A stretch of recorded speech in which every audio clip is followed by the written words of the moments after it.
il primo amico, il tecnico della Fomet, che ci parlerà di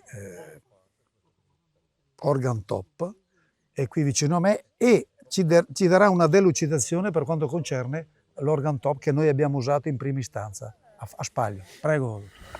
Sì, ma anch'io ringrazio della possibilità di essere qui, ringrazio l'ospitalità dell'azienda e Arnaldo. Sì, Organ Top è un nutrizionale, è un fertilizzante organo minerale che ha una storia ormai di 4-5 anni, quindi è stato ampiamente testato. Il nome stesso, Organ Top, rappresenta il fatto che ne contiene una parte di organico e poi una componente minerale. Ha una titolazione studiata per il presemina, quindi un 9 di azoto e un 20 di fosforo. Ripeto, in parte organico, in parte minerale. È importante dire che soprattutto la componente fosfatica è assolutamente solubile.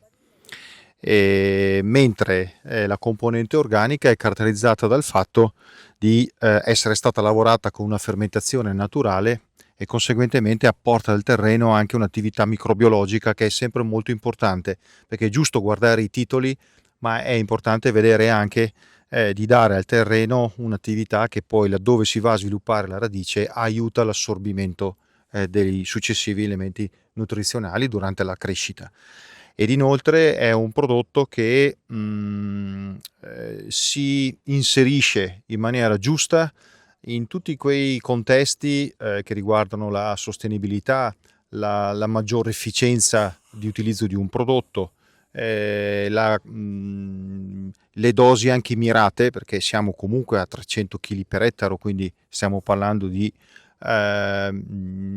quantità mirate proprio alla coltura.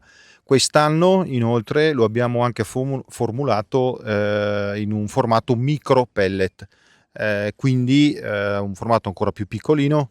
Siamo intorno a 1,5 mm di diametro e a 3 mm di lunghezza, e questo fa sì che lo si possa inserire anche su distribuzioni intramoggia. Parlo allora di colture tipo il mais e soprattutto insomma nei cicli estivi.